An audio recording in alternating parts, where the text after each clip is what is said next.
listeners, welcome to Husman FC, part of the LIP Podcast Network. That is, yes, the Lost in Postulation Podcast Network. We are no longer a standalone podcast. We've taken the decision to expand our network, have multiple podcasts under the same banner, and where better to start than something covering football. I am joined today not by Neil Fitzpatrick. I am joined by someone who had their own footballing career hamstrung by an injury to where else other than his own hamstring. It's Roy Cycley. Hello, and let's start off by correcting. It's soccer. Oh, here we go. Well, that's going to be a common theme of the podcast here. We're recording remotely across the Atlantic, listeners, and Roy is going to call it soccer probably. And I'll call it football for the sake of Volpe and the sanity there. But yeah, I'm a long-time caller in of the Lost in Postulation episodes. Huge fan. I'm trying to build out Roy's Corner. I think they've stopped taking the mailbag there. So what other way to dive in than joining Husman FC? So a little bit of background about Husman FC. Nick and I met a long time ago in college at Xavier University in Cincinnati, Ohio, where we stayed. Shout out to the Nasty Natty. Where we stayed in the dorm, Husman. And there you go. And then we talked about football late into the night. I think our first night, instead of being out partying with our fellow college mates. And the rest is history. Now Roy has, as he stated and admitted to, hijacked his way into LIP Productions through Roy's Corner as a Trojan horse. And now he's here with me, ready to build this podcast dedicated to football/soccer nerds like us. Huh, Roy? I like it. And I knew I had a worthy opponent when I walked into the dorm and there was a 10-foot AC Milan flag on the wall. I had to go out and get my own Arsenal flag. It wasn't as big. Which you ended up draping over my bed, and then it kept falling off in the middle of the night, basically suffocating me to death on multiple occasions. That was the goal. So, but here we are. Fair enough. Here we are, still on it. And Roy, what all the listeners want to know from you, straight off the bat, will you go on the record saying that the Arsenal is going to win it all this year? Absolutely. Oh, I'll will? go on the record. Oh, wow, this is new. I'm going to go on the record, and when we chat here in May, I'll probably be disappointed, but it's always the hope that kills you. And this year, the hope's at an all-time high. Mikel Arteta, he's building something, and this is the year to capitalize on it. Okay, and that's what makes you believe, Mikel. I have to say, from my perspective as well, I haven't had that much fun watching an Arsenal side as I have these past 2 years since probably 2003, 2004, the Invincibles. Yeah, and I think when you hear non-Arsenal fans say they have fun watching Arsenal, it's usually the disaster class that we put in and the memes that come out of the Champions League over the last several years. Although we've been out for a while, the memes still live on. So now that other fans are starting to take us a little more seriously, I think that speaks to what Arteta has built and some of the young talent that's come through the academy, as well as a lot of money that's gone tactically in the right places. Well, that's the thing. You got to spend it right. Speaking of spending it right, what makes you believe that you can make more than 100 points to take on Man City? Because basically that's what you have to do to beat them nowadays. I'd say we're going to do just as well as last year. Obviously, breaking news with Timber tearing his ACL, that's a huge loss. Arteta, I think, wanted to build a little bit on the tactical flexibility with having Timber and Zinchenko, White. I think the defense was so predictable that we set up our team last year near the end where the other teams would set a low block, and we had nothing to change whenever our squad was getting a little thin. So you knew what to expect. This year, we're one game week in. We saw Gabriel, the center back who started the last 78 matches. He came on as a sub. So I don't think Nottingham Forest was planning on us playing with a 3-back system. And essentially, Thomas Partey, right back, was playing left wing for some of the game, and it was just all over the place. But I think that's a way we're going to set up against teams that are just putting 10 men behind the ball and hitting us on the break. So I think that's the only thing that's going to set us apart a little bit from last year. And then looking at City, they're, until a little recently, their squad was getting a little older, aside from the machine, the robot Haaland. But with Kevin De Bruyne out for, several months with a hamstring injury, I feel that pain. I felt it across the hamstring multiverse whenever he heard it and limped off. I knew exactly what that pain was. But the fact that he's going to have surgery there, I think it would be a lot worse. That's brutal. Yeah, if it happened after the window closed. But, obviously it's Man City. They have, money for days, and they spend it very well as well. But, winning everything last year, I don't know how much they have to come back and produce at that level. But again, they have one of or the best coach in the world to motivate them. So he's not going to sit back and sit on last year's victory. So it's going to be very tough. And then you're going to have other teams as well where, I think they're going to surprise a little bit. Maybe not this year, but next year with Liverpool, I think they're always going to be in the mix. But I think this is the year for Arsenal. We have a young team, well balanced, got to strengthen the spine of the team, and we get a couple of players back from injury sooner rather than later and get some momentum. Why not? Why not this year? Why not, indeed? And you mentioned Kevin De Bruyne. Will you be reaching out to him with some rehab tips for his hamstring? I will not, because he's a very mean man, and he punishes Arsenal every time we play them. And it seems that he comes back from a long-term injury every time Arsenal is going to play them. And he gets, an assist, a goal, 3 assists. It doesn't matter. So let's let him sit out for a little while. And, I don't want to wish injury on any player. No, you don't. Maybe that's not true, but hey, we have our own injuries to deal with, so it's part of the game, and all the best for him. I will say, whenever he's not killing us, he's probably one of my favorite players to watch. Just the way he can hit a pass, hit a ball, the power he puts on everything he does is just phenomenal. And he doesn't look like it, but he's probably one of the most athletic players in the league at his age specifically. I don't think there's a lot of other players that can cover the ground and the number of games that he played, which is ultimately probably how he had this bad injury. So, all the best for him. Yeah. And, we'll see how he comes out. And an incredible professional. This is the guy that came into contract negotiations having had his data team put together, a whole pitch and slides to justify his own salary increase based on his data performance, just out of this world. So also in that regard, is not the type of player you would have had 20, 30 years ago, having beer in the canteen, etc. I mean, these are real professionals. And actually on Kevin De Bruyne, a funny anecdote, good friend of mine from Ghent, Belgium, actually, so the hometown of Kevin De Bruyne, grew up with Kevin living just down the street. And already as 5-6-year-olds, Kevin used to show up, ring the doorbell, always with a ball in his hand, and ask, "Hey, is David home? Can he play? Want to play football?" And half the time, most of the kids on the street would say, "No, man, let's just play video games. It's raining out, all of this." Kevin would just go out and kick by himself, and look at him now. Look at him now. He's one of the most dedicated players, and I think that comes off, on the screen, off the screen. There's a lot of interviews that he has. He loves the game, and it's no wonder that he's probably one of, Pep's most fervent disciples. There you go. And thank you for being so polite and asking me about my team and whether I'm looking forward to my season. How do you think about the new AC Milan signings? I know they're world beaters, so I know you're excited for it. Let's hear it. What do you think? Top 4 title race?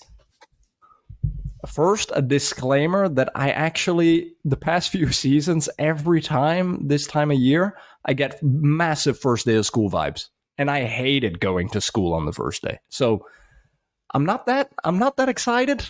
I think they ended up doing some nice things on the transfer market. So, I mean, they sold Sandro Tonali to Newcastle and used that to basically finance 7 acquisitions. That hurt when it happened. because very attached to him, the whole fan base, him attached to the fan base as well. But for that type of money, to be honest, if I look at it rationally from a business perspective, probably made a good deal because it allowed us to essentially rebuild that team, provide Leao and the guys with some support also up front, with Chukwueze and your boy Christian Pulisic there, your other boy Yunus Musa in the middle.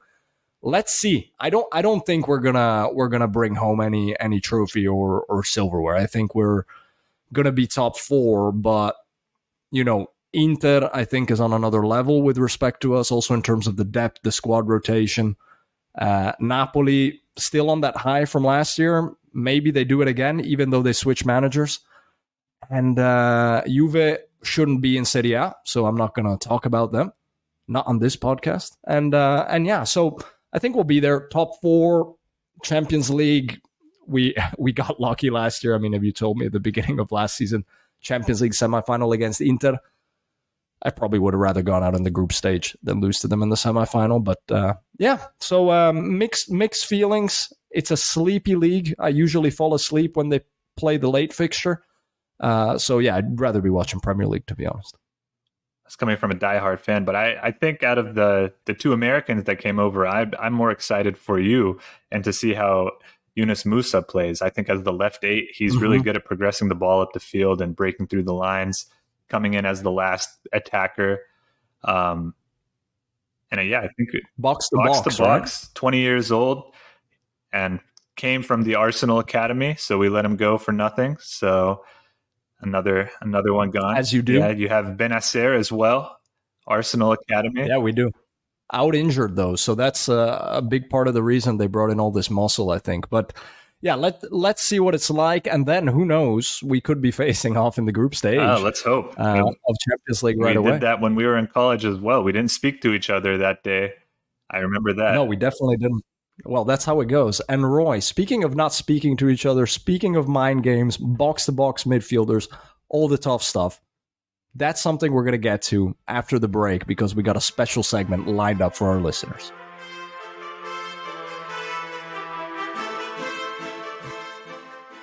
Listeners, welcome back to Husman FC for our first inaugural segment. Roy and I were texting in the last few days, and we happen to be texting a lot about one specific person. Now, Roy, if 12 years ago I told you the longest tenured manager 12 years from then in the big 5 European leagues would be Diego El Cholo Simeone, what would you have said to me? No chance. No chance. The way he plays, I thought there would be no chance in terms of a fandom backing a manager for that long. Incredible that he's still around. I mean, longer tenures even than Pep and Kloppo at City and Liverpool. They're second and third at the moment, which in itself is quite impressive in this era of getting rid of managers every 3 to 4 months, it feels like. Now, if I were to sum up Simeone, it would be the suffering is necessary. It's a quote he said himself, his players have repeated on multiple occasions. And that's what led to us creating this segment, which is the Cholo Simeone 11, the Cholo Simeone XI, where Roy and I have each done our homework. We've created our own formations and teams of players that have never actually played for Mr. Simeone, but that we think express his energy and his ethics, so to speak. Roy, how do you feel about this? Or lack of ethics, I would say.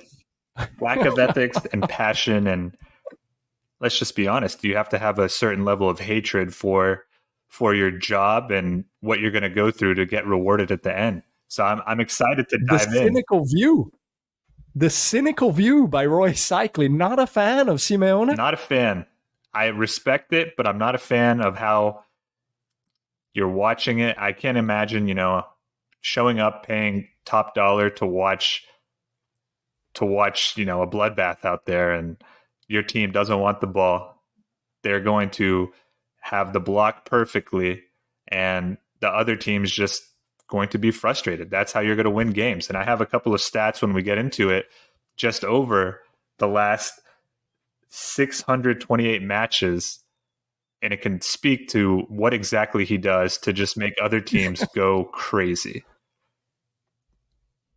Look, I'm coming at it from the other angle, and it's not just for the sake of argument. I mean, you know my energy, you know what I like in football, in soccer, and to me, having such a set identity that you can go across players, now basically across 2 generations of players, get those results and break up, essentially what he's managed to do is break up this duopoly of Barca and Real the last few years, right, to limited success, but still taking 2 La Liga titles, going to 2 Champions League finals, and winning 2 Europa Leagues with, let's face it, the saddest of the clubs in Spain, right? The club which were perennial losers. I think there's a lot that needs to be said about that, like really creating a system, right? And yes, it's not the beautiful Bielsa or Pep at Barca system, but I think it's a system which is from the circumstances, right? That's what he had to do, getting an Atletico Madrid. Questionable if he had to do it or the levels he will go to get there. But again, he was coming up against, Barcelona maybe a couple years after the absolute peak of Barcelona, but they still had the best player in the world. Out of the top 10 in the world, they probably had 4 of the best players. And then you go a few miles, a few hours across, and they have the other 4 best players in the world at Real Madrid. So to snatch a title and all the accolades that you're talking about, I agree. You have to be a little different, but you can go back to those Champions League matches where I'm not a fan of either team that I'm watching, and my blood pressure is just through the roof watching all the fouls, all the dark arts just unfolding.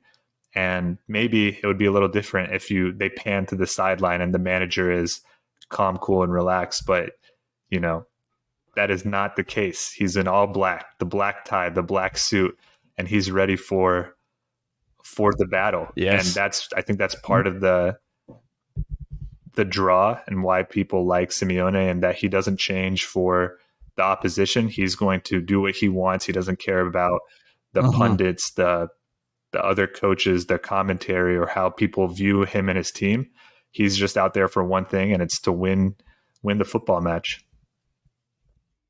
Yes. And another person that has had that similar approach, made a career on it at various points, albeit often with, on average, much better players until recently, is your man, Jose Mourinho. So before we get into the 11, Mourinho or Simeone? Simeone. Mourinho,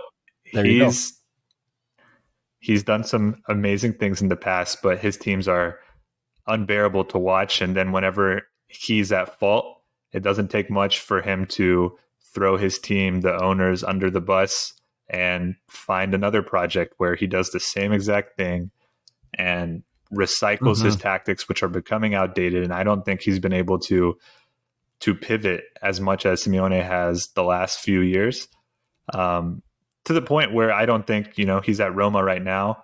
There was some chatter last year. He was upset with the Roma board, the management, because I don't think he's getting the level that he was expecting after he got the CONCACAF or whatever it is, the Europa, the lowest European title for Roma, which is still a trophy. But Simeone has been able to adapt and adjust his squad over the last few years, where I don't think Mourinho's been able to. And, I know they're around the same age, but the fact that he's been with the club for that many years, Simeone, versus Mourinho hopping from one club to the other, it speaks a lot to being able to continue to motivate your players, make sure the fans aren't turning on you, which is also a big aspect that goes under the radar. I'm a huge Arsenal fan. Arsene Wenger, the last 4 or 5 years of his reign, Wenger out. How many times have you heard that? Maybe from me after some of the games. There's a certain Bayern, you've printed out pieces of paper. There's a certain Bayern Munich home game that didn't go our way, where I thought that was it. There's no way we come back from this. And flash forward, there was 3.5 more years of Wenger after that. So I think that's I'm going to go with. Could we say that the villains, let's say, the Mourinhos, the Contes of this world are in it for themselves, whereas a Simeone, there is a refreshing sense of loyalty there, whether you like the style of play or not. I think that's a good point. Although, as I say, he's reinvented himself the last few years. He's also reinvented it to be a little bit more about himself and the ego versus maybe the first few years where he was, coming at it with the dark arts as a team, us against them. Right. Fair point. He's had the famous sideline grabbing his cojones, which is a manager at the Juventus Stadium to the Juventus fans, and didn't turn out well for him at the end. But no, unfortunately, he didn't pull that one off. But Roy, the 11 of Cholo Simeone. Are you ready? Let's do it. Good. So how we're going to set this up, Roy and I, we each worked through our formations separately. We didn't reveal anything to each other before stepping into the studio for the podcast. And let's reveal positions one by one. And then what we're going to try to do as we do it, we're going to try to get a consensus on who has the better pick for each. So then we create kind of this combined 11, assuming that we don't already have the same players, but I doubt it. And then we'll take it from there. Roy, what formation did you put? I went with a classic 4-4-2, and going a little bit more into it, just the four staying back for the most part. They might come up one at a time, but then the four across as well are going to be very defensive minded and work very hard to come back to the ball with a little creativity on the wings, similar to what we saw when he won the title in, was it 2013, with Arda Turan and Koke. And up top, we have two strikers. One likes to drop back, and I think the striker is going to surprise you who I go with to fit into the dark arts. Okay. But yes, I went with the classic 4-4-2. Yeah, I also did the classic 4-4-2. Emphasis in my team was not so much on creativity, a lot more on hardworking and potentially counter-attacking players with still some quality. Let's not forget to be able to kind of keep the ball in the corner flag at the end and all of these type of aspects of shithousery, right? So wingers that can, on the attack, come in more narrowly, step back to basically be a second and fourth left and right back in the defensive situations. And let's see. Hopefully it's balanced. What I'm missing in mine is creativity, I think. But then again, if you look at those Cholo teams and you look at the midfields, you're talking at high points, Gabi, Koke, Thiago, not the Andrea Pirlos of the world. I love it. Let's do it. All right, Roy, kick us off with your selection for goalkeeper of this new age Cholo Simeone 11. So I think this is maybe an obvious for the top shithousery we've seen in years at the highest level. And I kept on going back and forth because I wanted to be a little different. But so I'm going with Emi Martinez, which may be no surprise to those who saw the World Cup. His shithousery and the penalties were that of legend. It will go down probably in 20 years as the Emi Martinez show, and he's gotten to the level of really mad about that. Very mad about it. I'm an Emi Martinez fan. Maybe not as much after the last few years when he left Arsenal. Every interview he comes out and says that Arsenal did him wrong. He was a third choice keeper for 10 years at Arsenal and went out on loan how many times? Fair enough. He's a great shot stopper. Distribution is questionable, but you're going to get so many shots thrown at you. You need a big goalie that loves the time wasting, the dark arts, kicking the boots on the post. Not sure if he wants to go short or long, waste the time, mind games with the other penalty taker when you're going to have a penalty, which as an Atletico Madrid team, there's probably going to be many. So I'm going with Emi Martinez. Yes, sir. And I actually had the same. I didn't even really consider anybody else. And I think also in terms of quality, though, let's be honest, like if we take that World Cup run of Argentina, which was, of all the Argentinas you and I have seen in our lifetime, was definitely not the best Argentina team on paper. In fact, probably one of the worst. He held them in games. And we're talking games where they were often going down or the others were coming back. Some of those saves in the extra time of the World Cup final were absolutely insane. So yes, in terms of the shithousery, in terms of the mentality, also being Argentinian like Simeone, but I think also in terms of the quality, we are probably talking about, a top 10 keeper in the world on his best day at the moment. Top 10's fair on his best day. Yeah, exactly. I didn't want to jump the gun and solidify him within that top 10 because I don't think I could do that math. Now, Roy, we have our goalkeeper. We've agreed on him. Not much discussion there. Who's your right back? So this is one where I think we're not going to have the same name at all, but I'm basing this off of the Napoli right back of the 2010s, Christian Maggio.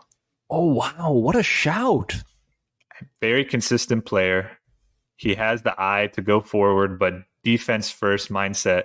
And he was part of the team that was counterattack when Napoli was popping up and giving everybody a headache around the same time when Dortmund and the 2010s were definitely doing the same. It was what you had Napoli and Dortmund as the two teams that were coming and surprising Europe. And I think he was a consistent player several years at Napoli there. Did the same. I think you can speak maybe to it a little more with Italy, but yeah. I mean, Christian Maggio was super consistent. I think he had a patch there of, let's say, 3 to 4 years where under Walter Mazzarri, and then maybe he even stayed on in those Rafa Benitez years where he was actually the right back of the Italian national team, like you said. I think, at the time we didn't have an abundance of talent in the position. I think the backup was Ignazio Abate, who somehow ended up becoming captain of AC Milan after, simply due to seniority. But Christian Maggio, great shout. I didn't even think of him in this case. But yes, I think he could really work within a Cholo Simeone team. Do you want to hear mine? Let's do it. Let's hear it. All right. You're not going to like him. I don't really like him. He's now not so much even a football pundit as much as a politician. Gary Neville. Ugh. But that's the exact reaction, right? That's the exact reaction because never a super talented player, right? Okay, yes, within the context of being a professional, etc., but not super talented when you compare him to that generation at Manchester United. But nobody ever took his spot away from him. Not incredibly athletic, but he got the game, and I think, quite frankly, he worked harder than anybody else. He had a bit of that flair and that temper as well, and he's been, of course, in the winning locker room, but where in those Fergie years, where they had a lot of beef with a lot of teams, including your own at the time, and he was somehow always in the center of it. Yes, Roy Keane had to come and get his back a few times, but Gary Neville, in terms of the work ethic, as a right back in this system where you need it, that's my pick. Fair pick.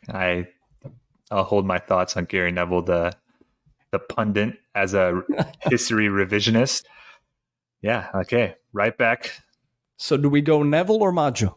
I think you made a good point. We'll go Neville. I didn't even consider him due just solely on Neville the person, but he was all about the dark arts as well, and maybe not as well playing as fair. I think you never saw Christian Maggio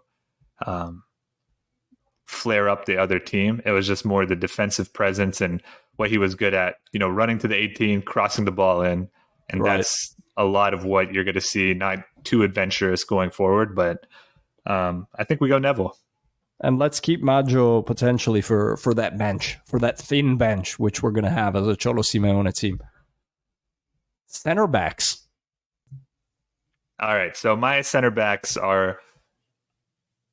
there's so many that you can pick, but I think the two I went with, and this is, again, I kept on flip-flopping back and forth, but obviously the first one that came for a shithousery center back was Pepe. He played same city, but you have to have somebody who really leans into just being an evil person. He looks like an evil person. I think he was from the early 20s, he had hair and he went bald. You've seen him with hair, and he purposely goes bald. And That's true. That just tells me he's there for battle, for war. So you need him there to anchor the defense and really buy into, we're going to suffer, but not only are we going to suffer, you're going to suffer to get a goal. And I think we've seen countless red cards, yellow cards, fouls, pulling Messi's hair over the years, where he really leans into being a generation's villain. And I think you need that in the team. And not only that, he is a very talented player. He's still playing, 40 years old. I think insane. He was in the Portugal national team still. So he has longevity. And I think when we'll go to it in a little bit, the number of players Simeone's used over his last 12 years is remarkable. He likes a squad that's going to be there every game. And I think you're going to have that with Pepe. And then I went with the left center back. I was debating a couple of players, but I also went with the fear factor and just a good defender in his day for a few seasons with Liverpool, Martin Skrtel. Oh, yes. From Slovakia. And he was a brute.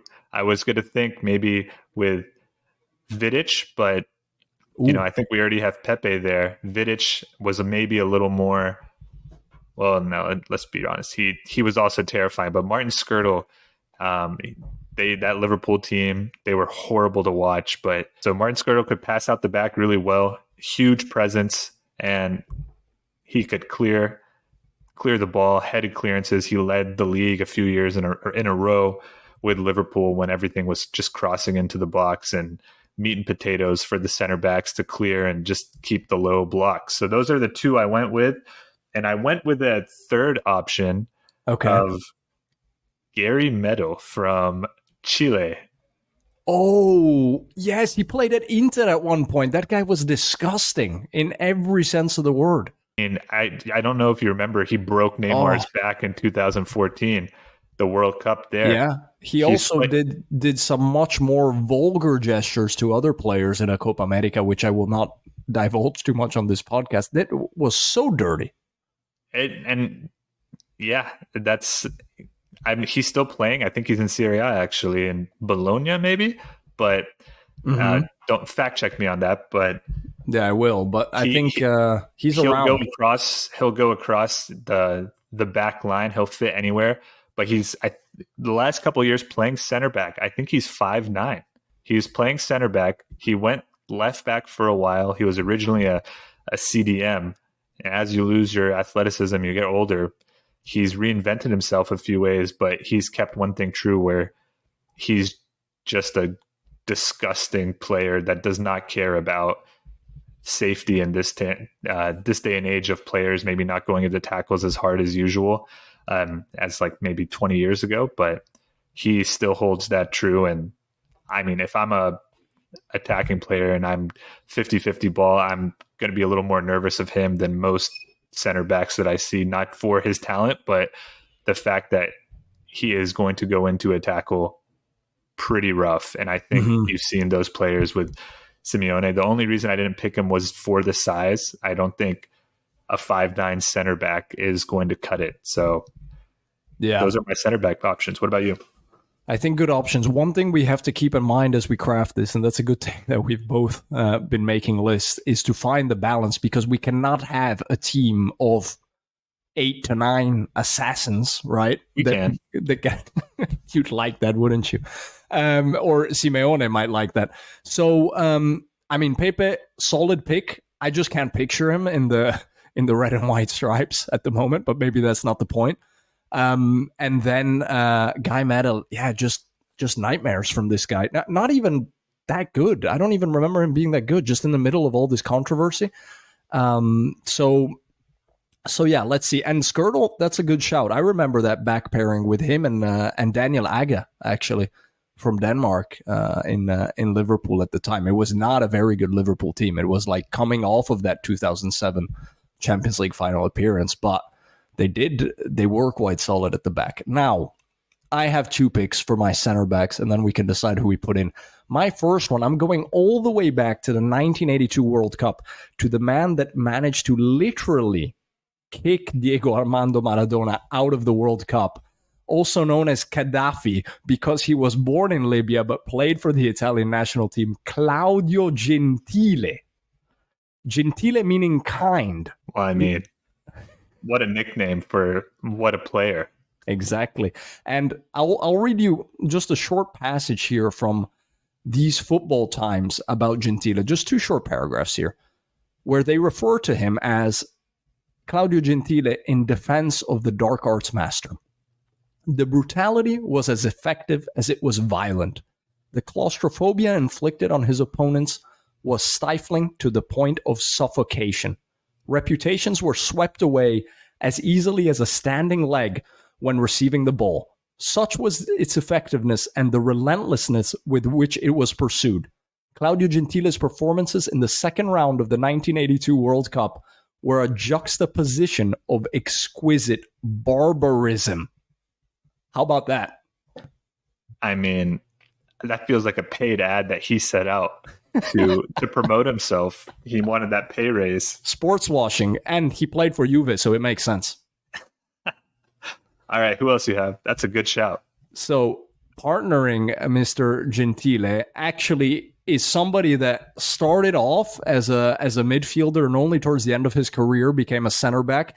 Again, not a very big guy, but in terms of leadership, I've always liked him. Javier Mascherano. How about that? You know, I'm not going to spoil it, but I had him as a shout for a midfielder. Okay. On my team, but that is a great shout. I don't know if I take him in the defense though, right? Because if we talk prime Mascherano, he was one of the best midfield CDMs, let's say, of his generation. So from mine, what I would propose, if you're up for it, is Claudio Gentile, and then one of yours. I think you have to go, and again, I don't think every game they're going to get a red card, but Gentile sounds like the 80s version of Pepe. With man marking.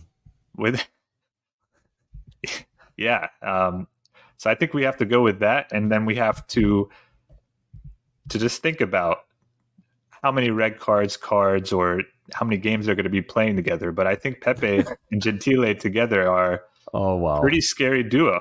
Oh, wow. So at the moment, we have El Dibu Martinez in goal, Gary Neville as the right back, seemingly the angel amongst this bunch, with Claudio Gentile and Pepe in the middle, the villain.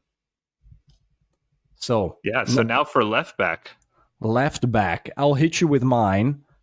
This one I also went back. I went back to Dutch 70s total football out of respect to my father, who at the time was basically cheering for the Netherlands instead of Italy, believe that or not. That's how captivating they were. Ruud Krol.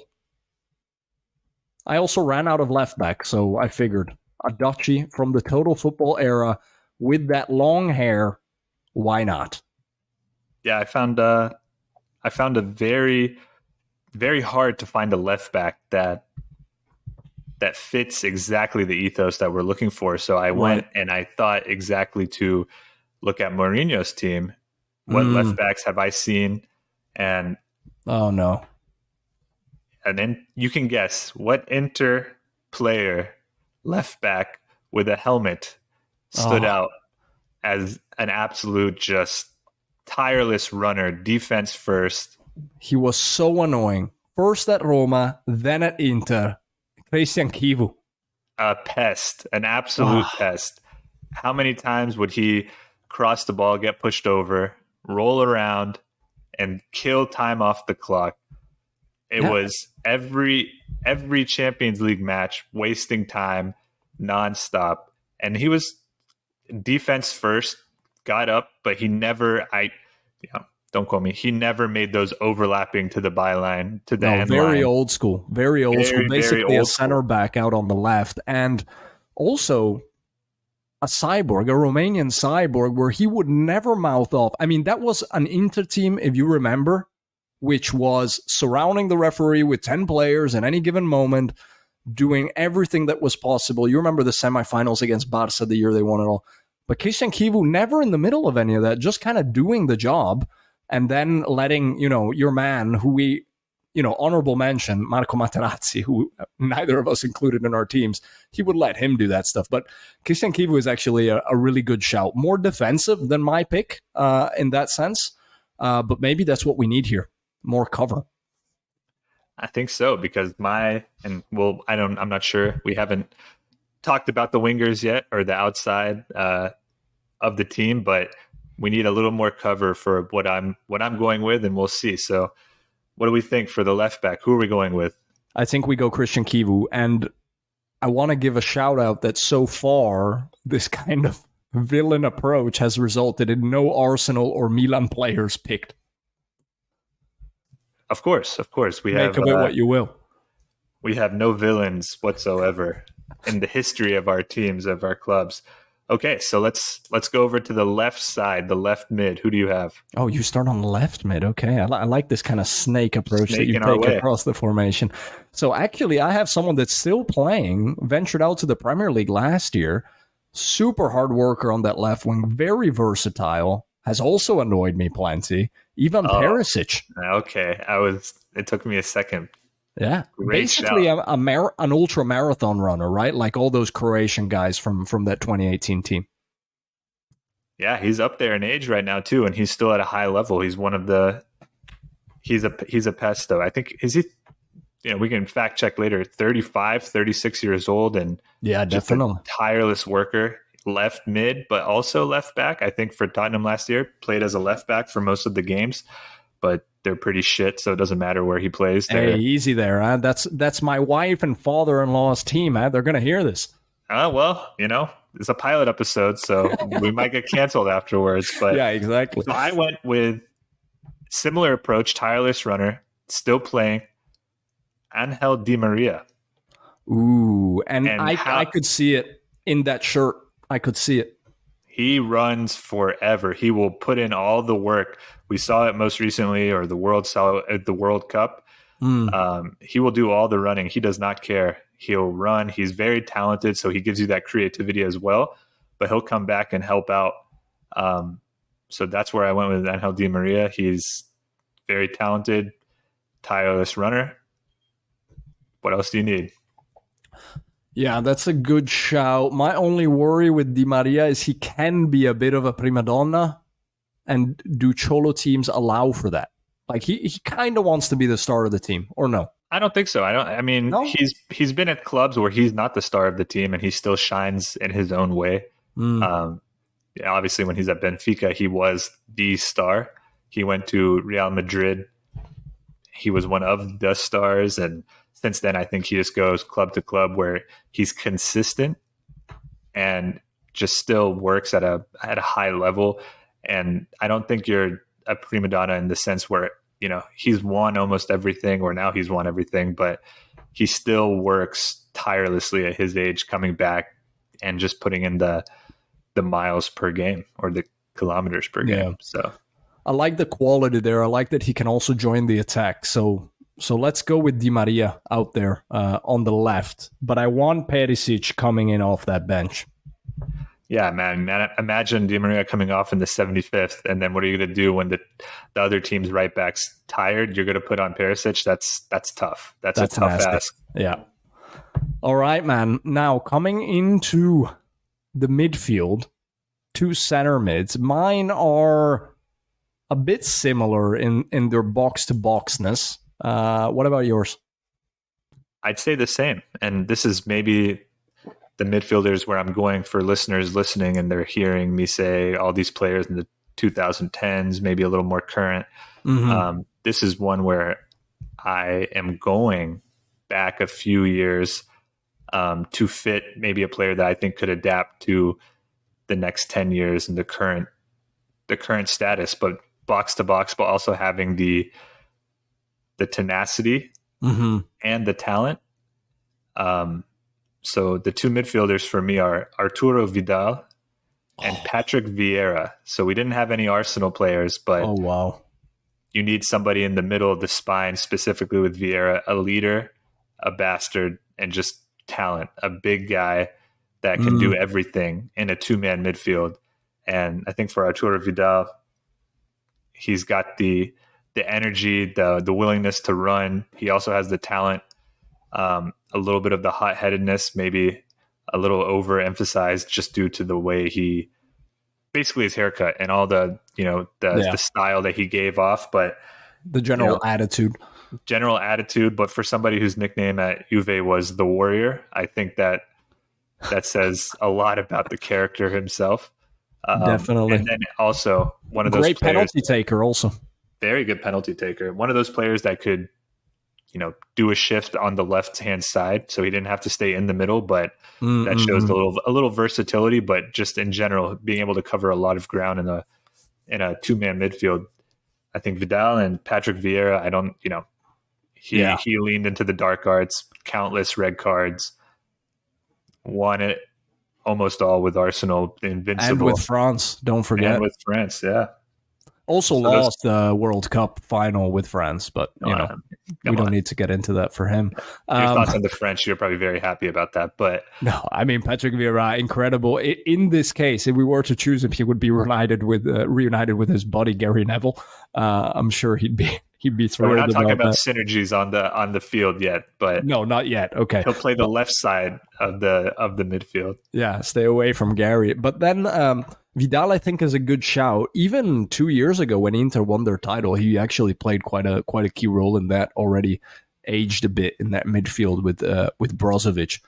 Brozovic, actually, that could be a Simeone player also, come to think of it. He just went to Saudi, to our new favorite league, I believe. So yeah, they got him on a really cheap deal. They only paid 40 million for a 30-year-old player. Exactly. It's like Logan Roy's mausoleum in Succession. Just a great deal. Great deal. Okay, so I respect your picks. Let's see if we fit one of mine in or not. First one is a predecessor a few years before. These two are from the same era. A predecessor of Arturo Vidal. Also wore that black and white after having failed with AC Milan. Not my favorite Dutchman, not Clarence Seedorf, Edgar Davids, the Pitbull, the real Pitbull. Oh, that is a good shout. And stylistically also. Yes. Davids was iconic, right? A pop culture icon just based on even the way he looked, the glasses he wore, but the way he played, you describe it in one word, relentless, right? Both with the Dutch national side, played that Euro 2000 final, but then with Juventus. I mean, he was the one providing all the cover for Del Piero, Trezeguet, Nedved, all these guys which couldn't be bothered to come back. He was just handling it all on his own. So, and that was really box to box, right? Edgar Davids.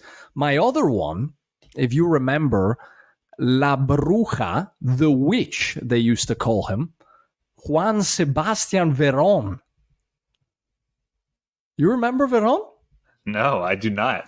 Veron was the bald, goateed guy from Argentina that played on Lazio, Inter, Man United at one point, Chelsea. I know what you're talking about. I know who you're talking about. From the Simeone generation, basically. So yeah, Veron was there, also a bit box to box, a bit more creative at times. Huge Man United flop. Had to go back to Italy to resuscitate his career.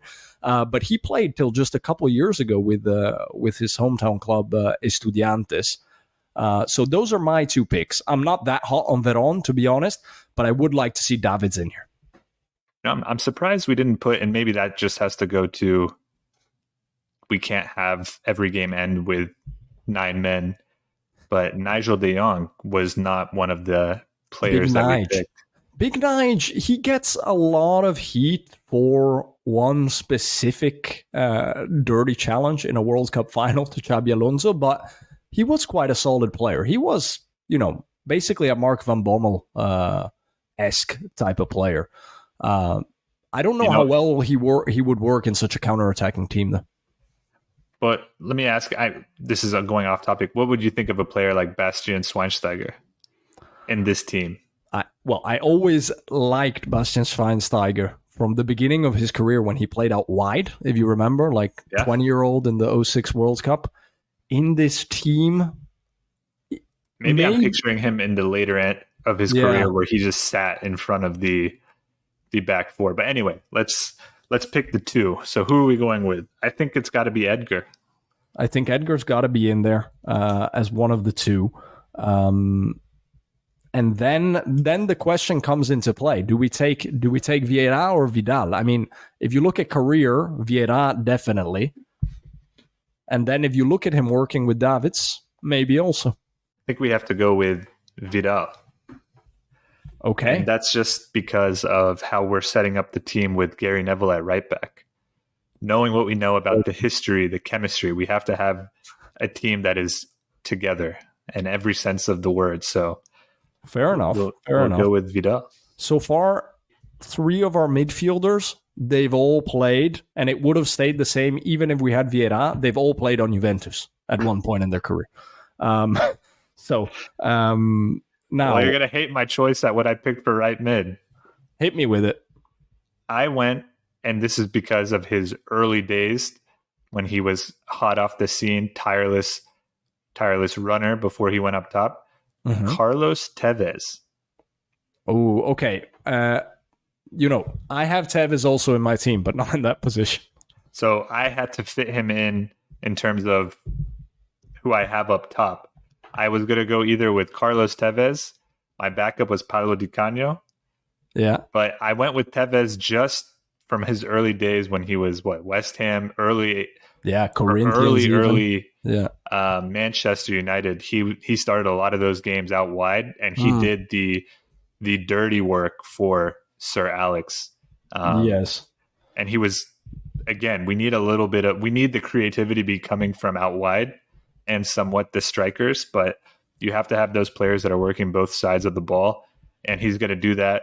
He's good at shithousery. He has a celebration that goes down in the history books as well. Legendary. So, I went with Carlos Tevez. I mean, Tevez, he's in my team. Again, not in this position. For me, not in this position because I think if we look on the left, we have Di Maria and him. There's not enough coming back to really knuckle down when there's defending that 1-0 lead, I think.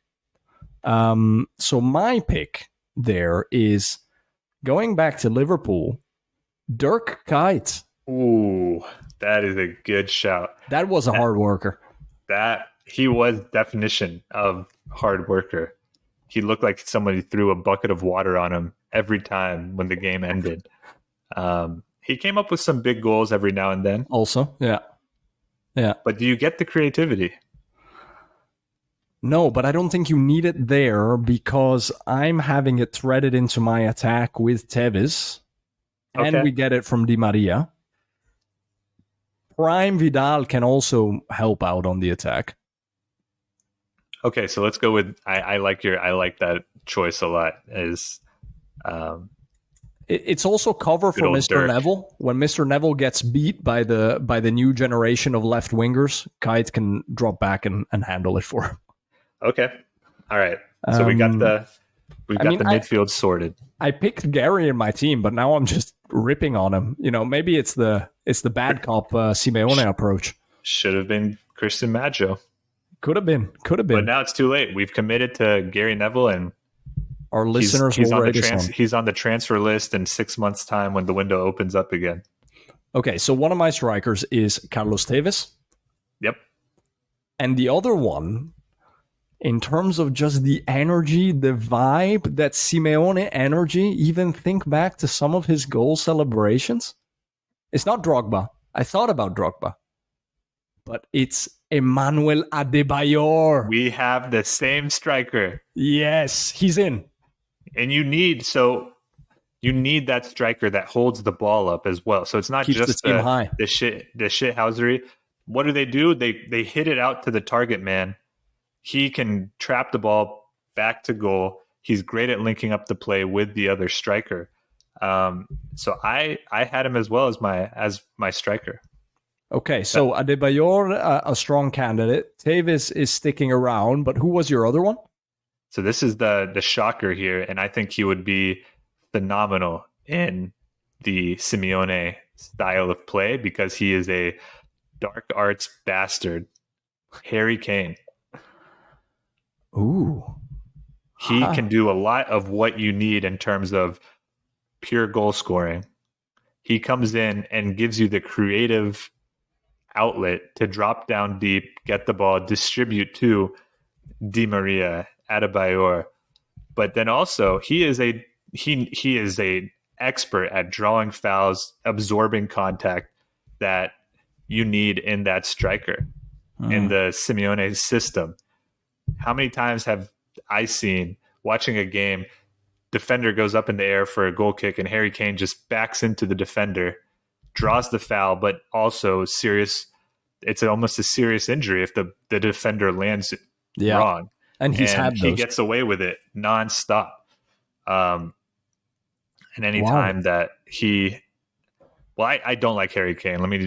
This is an obvious statement. I was so happy when he left to Bayern and just lost. You don't like him because he scores 30 goals a year in the Premier League. Yeah, I remember watching his debut against Arsenal and scoring 2 goals against us. That was painful, but you can't take away the fact that he's a great player, great goal scorer, and can really, you're not going to get a lot of chances in the system, and he's going to make the most of every chance possible. And let's not forget, he works for the team, right? I mean, if you look at Spurs the last 3 years where they have definitely not been a solid team, or they've been a total fiasco, he's been dropping back and playing as a 10 while at the same time playing as a 9. If he worked in a Conte system, he could definitely work in a Simeone one. So it's a good shout. The only worry I have now is that means Carlitos would have to come off the bench. Or you have Carlitos up top and Adebayor comes off the bench. Because I don't think you have a system where you have both Kane and Adebayor. That's the only downside. There's no outlet in terms of the pace to connect. So what system did he have where he had most recently, Griezmann and Alvaro Morata? So you have Griezmann, not really the pace, but he's good at linking up that final ball coming to, and then Morata is more of a runner. Questionable if he can actually score at a level needed, but that'd be the only thing with Harry Kane and Adebayor. Although you could say at one point Adebayor did have some very good pace as well. He was a pretty athletic striker, so it's just up to you. I think we put Harry Kane in there, unfortunately, but who would you put for the second, the partner? I think Kane Tevez actually works really well within this system, where Tevez can take off some of the heat of Kane, and then he can still be the key finisher. Tevez is also incredibly creative, like really old school number 10, even Ronaldinho-esque levels of creativity. So I think that could work quite nicely. And Adebayor coming in crunch time, a la, let's say, Fernando Llorente in those last 15 minutes to just somehow finish it. Nobody knows how. All right. I love the team that we're set up. My only concern, and we keep on going back to it, I don't know if we make it off in a high stakes Champions League final. Do we leave the field A, victorious, or B, do we have 10 men? Not necessarily 10 men, and Simeone's teams didn't leave the Champions League final victorious. With this one, I think the goal is a la, let's say, Croatia in a knockout phase, to just tire everybody out, bring it to penalties, and take your chances there with El Dibu Martinez in goal. I think this team can get to penalties, in which case you would have Kane, Tevez, maybe Adebayor, a cold Perisic coming off the bench to take a penalty. Di Maria, great penalty taker. Yeah, I think it could go there. But Pepe, Gentile, Christian Kivu, Arturo Vidal, they need, at least one of them needs to behave. Well, we'll hope on the best behavior. So quickly, can you run through the team one more time? And afterwards, I want to say a few things on Simeone, just at high level stats, and why I think this team would work versus why it would not work at some other clubs. All right, we'll have that as a parting shot. Now, for your ultimate Diego Simeone 11, playing out of the Wanda Metropolitano in Madrid, in goal from Argentina, Emi El Dibu Martinez. At right back, former Manchester United captain, now Labour Member of Parliament, soon to be Gary Neville. The center back pairing, Claudio, not so kind, Gentile, with the ultimate villain, shaved bald by the time he was 21, Pepe. At left back, with a rugby helmet, which he never buckles, Christian Kivu. Right wing, hard worker, sweating from minute one, Dirk Kuyt. Next to him, in the middle, fellow Dutchman from a previous generation, the Pitbull, Edgar Davids. Next to him, Chilean, master of dark arts, former Juventus and Inter, and Barca, and Bayern München, and Bayer Leverkusen, Arturo Vidal. On the left wing, Angel Di Maria, World Cup champion. Up front, new Bayern Munich, soon-to-be goal scorer, Harry Kane, paired with Carlitos Tevez. On the bench for the Cholo Simeone 11, some combination, there is no backup goalkeeper, of Cristian Maggio, Ivan Perisic, Javier Mascherano, Patrick Vieira, and Emmanuel Adebayor. What a team. What a team. I would love to see this team in action. The only thing would be Christian Chivu he's buckling that helmet for the team. He's locking it in. He better. But that was the thing. In that era, we had two world-class players who had to wear rugby helmets. One was Petr Cech, who was very disciplined. He buckled it. He really kept it on tight. He showed respect to the helmet. And Christian Kivu, who couldn't give less of an F, just keeping it unbuckled with the thing dangling around the whole game. And when he would go up for headers, it would whip into somebody else's eyes. But that was the energy of that team. And I think that tells you enough about the mindset of the defense, right? Yeah. I couldn't do it. You're running up and down every time the buckle hitting you in the face. That's impressive. So I think this team would win for a few reasons, and I want to pull up some stats from Transfermarkt. With Simeone, since 2011, he's managed 626 games. Out of those, he's won 371 games, drawn 142, and lost 115. He's averaging 2 points per match. Pretty good, all things considered. Wow. The goals that his team has scored on average out of all 628 matches, 1.68 goals per game. How much do you think they concede on average per game? So they've scored 1.68? Yes. I'm going to say they concede about 0.95. 0.81. Wow. So good luck trying to score on them. What a system. And not only scoring once, scoring multiple times, good luck. So that tells you odds are they're gonna capitalize on their chances. So I wanted to compare another tenured manager, Jurgen Klopp. Completely different system, heavy metal football. Definitely. But out of his 432 games, he's won about the same. But I wanted to focus on the points per match.